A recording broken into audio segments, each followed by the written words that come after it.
안녕하세요. 슬기로운 여성생활 예다 언니 박윤아 원장입니다. 오늘은 병원에서 가장 많이 청구하는 실손보험, 실비보험에 대해서 한번 이야기 나눠보도록 할게요.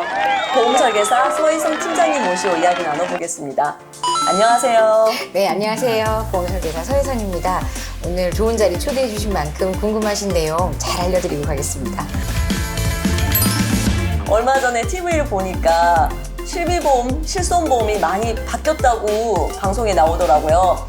어떻게 바뀌었을까요? 네, 실손보험은 현재 4세대 실손보험으로 이번에 개정이 된 상태입니다. 4세대요? 네. 그러면 1세대도 있고 2세대도 있고 3세대, 4세대가 있다는 거네요? 네, 맞습니다. 뭐 굳이 아실 필요는 없지만 2009년 9월까지 가입하신 분들은 내가 1세대 실손보험 가지고 있구나라고 생각하시면 되고요. 현재의 4세대가 되기 전에 3세대 실손보험은 2017년 4월부터 2021년 6월까지 가입하신 분들에 해당됩니다. 일명 착한 실손이고요. 좋은 건가요? 네, 아무래도 보험금 청구를 많이 안 하시는 분들 같은 경우에는 내 보험금 많이 안 올라가네 라고 느끼셨던 분들이라면 내가 3세대구나 느끼시면 될 것 같습니다. 이 4세대가 되면서 좀 많이 바뀐 부분이 보험금 청구를 많이 하시는 만큼 앞으로 보험료가 많이 올라가실 수 있다는 부분을 좀 생각을 해주셨으면 좋겠고요.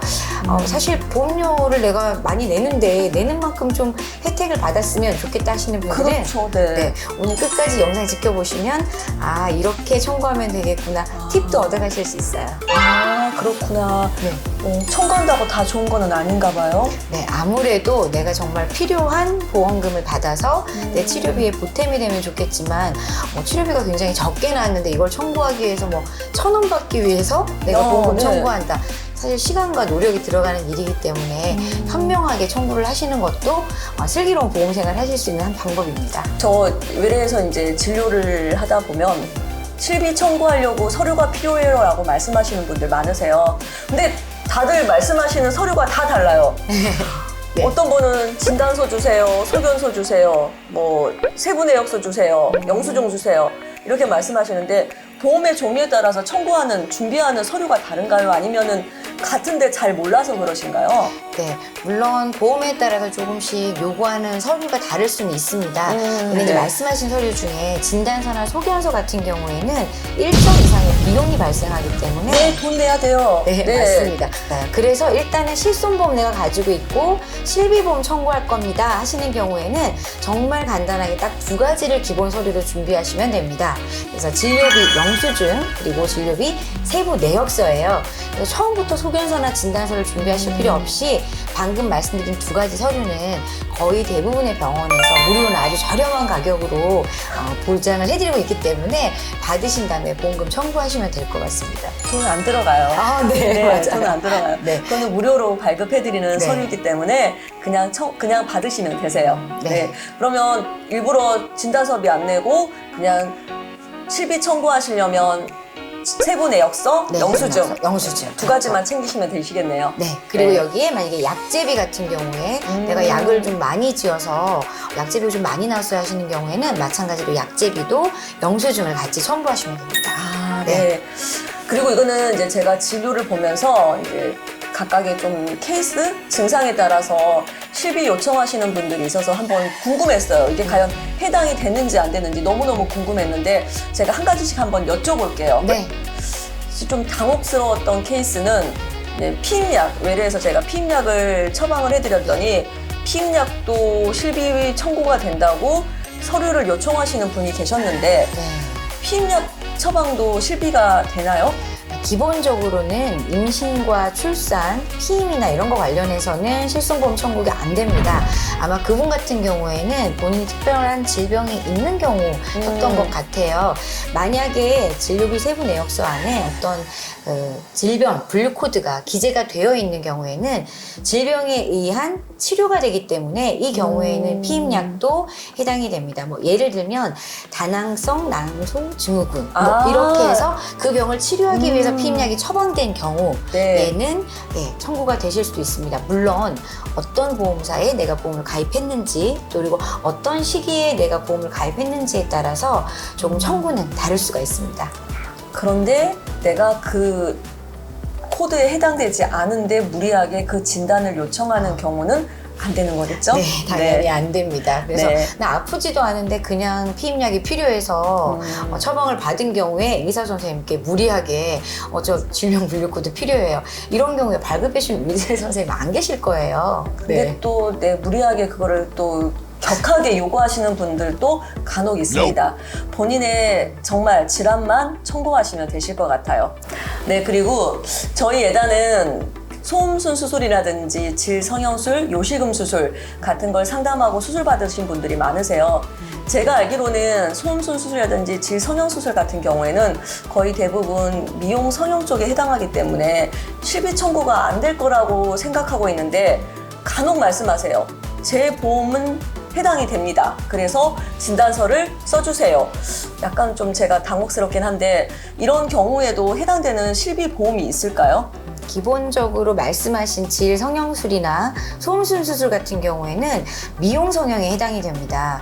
처음 말씀드린 대로 질병 분류 코드가 없는 일반적인 시술이나 수술의 경우에는 미용 성형 혹은 그 외에 다른 수술로 구분이 되기 때문에 그 경우에 실손보험 청구는 어렵다고 보시면 될 것 같습니다. 네. 네, 그리고 또 한 가지, 저 피곤해요. 영양제 좀 놔주세요. 라고 말씀하시는 분들 있으세요. 네, 물론 영양제 놔드릴게요. 맞고 가세요. 하고 가셨는데 일주일 지나고 나서 전화 오세요. 아니, 그때 했던 거 청구하려고 했더니 실비 청구가 안 돼요. 네. 코드가 다시 바꿔주세요. 네? 무슨 코드로 바꿔드려야 되나요? 라고 말씀하시는 분들이 있으세요. 네. 영양제는 어떻게 해야 되나요? 네, 영양주사도 말 그대로 아프신 게 아니라 그냥 내가 좀 더 편하기 위해서 맞으시는 거잖아요. 영양주사 당연히 실손보험 해당이 안 됩니다. 근데 단지 영양주사 중에서도 특정한 질병을 치료하기 위해서 내가 꼭 맞아야 하는 주사라면 그 경우는 해당이 됩니다. 예를 들어 부루병, 네, 이런 경우에는 비타민 D가 부족해서 생기는 질병이기 때문에 질병 분류 코드가 들어가는 경우에 그런 영양주사는 실손보험 청구가 해당된다고 보시면 될 것 같습니다. 뭐 상기도 감염, 감기 이런 것도 하면은 청구가 되나요, 영양제가? 기본적으로 그냥 감기에서는 청구가 좀 힘들다고 보시면 될 것 같아요. 근데 네. 어떤 내가 치료를 정말 이 주사가 아니면 안 된다라고 보면 그게 판단이 들어갈 수 있다 그러면 청구하시는 게 맞을 것 같고요. 네. 그게 아니라 단순히 좀 피곤해요. 뭐 예를 들면 네. 술 마셔서 네, 맞아요. 그다음날 술 깨려고 가끔 영양주사 맞으시는 분들 계신데요. 네, 맞습니다. 네, 무리하게 질병분류 코드를 그럼 뭘 넣어야 되나요? 네, 당연히 청구가 안 된다고 보시면 될 것 같습니다. 네. 그리고 또 한 가지는 건 제가 좀 개인적으로 궁금한 건데 MRI 같은 고가의 검사를 하려면 네. 어떤 경우에 이게 혜택을 받을 수 있을까요? 네, 그 3세대 실손 아까 말씀드렸는데 내가 2017년 4월부터 2021년 6월까지 실손보험을 가입했다라고 하시면 이분들 같은 경우는 정말 편안하게 MRI나 CT 검사에 대해서 청구를 하실 수가 있으십니다. 그러니까 물론 뭐 1년에 12번 받으시는 분은 안 되실 거예요. 그래서 내가 어떤 질병이 있는 것 같아서 의심이 됐을 때 그러한 검사비 같은 경우에는 착한 실손에서는 당연히 청구 가능하시고요. 그 외에 보험들 같은 경우에도 언제 가입했는지 어디에 가입했는지에 따라 실손보험도 청구가 되는 경우 안 되는 경우가 있기 때문에 이건 제가 오늘 확실하게 됩니다 안 됩니다 말씀드릴 수는 없지만 네. 가장 확실한 것은 실제로 청구를 해보셨을 때 가장 확실하게 알 수 있다는 부분 말씀드리고 싶습니다. 네. 네. 그 참 착한 실손이네요. 네. MRI 검사까지 청구가 네. 가능하다고 그러면. 네. 그리고 간혹 계속 소액도 청구하다가 제가 그건 얼핏 지인 통해서 들었던 사례인데 나중에 다른 보험을 가입하려고 했을 때 약간 낭패가 되고 그게 가입이 안 됐던 케이스가 있다고 제가 얼핏 들었어요. 네. 그래서 실비가 있으니까 모든 검사, 모든 진료 정말 따박따박 다 청구하는 게 좋은 건지 아니면은 어떻게 현명하게 청구하는 게 나중에 다시 갱신할 때나 아니면 다른 보험을 들 때 불이익을 당하지 않을지 뭐가 어떨까요? 사실 보험은 가입하실 때는 내가 월마다 내는 비용이 되는 거고요. 내가 아플 때는 보험금의 혜택을 받는 거기 때문에 사람들은 보험금 혜택을 받기 전까지는 이 보험을 드는 걸 상당히 부담스러워들 하세요. 뭐 정답은 없겠습니다만은 실손보험의 특징이 있습니다. 가장 큰 특징이 바로 갱신형이라는 건데요. 만약에 내가 100세까지의 그 가입이 되는 보장이 되는 실손보험을 가지고 있다 하더라도 실손보험은 1년 혹은 3년, 5년 1년마다 갱신이 됩니다. 그때마다 어떤 내 나이대, 같은 또래 나이대에 비해서 보험금을 얼마나 많이 청구를 했느냐에 대해서 보험금이 다 전체적으로 올라가는 그런 특징을 가지고 있거든요. 그리고 방금 말씀하셨던 대로 내가 여러 번 보험금 청구를 하게 되면 이 사람은 어딘가 아프구나, 어딘가 질병이 있구나라고 사실 공개를 하는 거나 마찬가지이기 때문에 아직 내가 보험을 100세 보장되는 것까지 완벽하게 갖춰놓지 않으셨다 하시는 경우에는 좀 더 현명하게 보험금 청구를 하시는 것도 방법일 것 같습니다. 물론 정답은 없습니다. 그리고 당연히 아프시면 보험의 혜택을 받으시는 게 저는 맞다고 생각합니다. 네. 그 제일 중요한 거는 내가 가입해 있는 보험이 몇 세대 실손 보험인지 확인해 보는 거, 그리고 내가 받을 수 있는 혜택이 뭐가 되는지 일단은 가입하셨을 때 상담받았던 분하고 다시 한번 이야기하셔서 정확하게 알고 정확하게 청구를 하는 게 제일 현명하지 않을까 생각해 봅니다. 네, 맞습니다.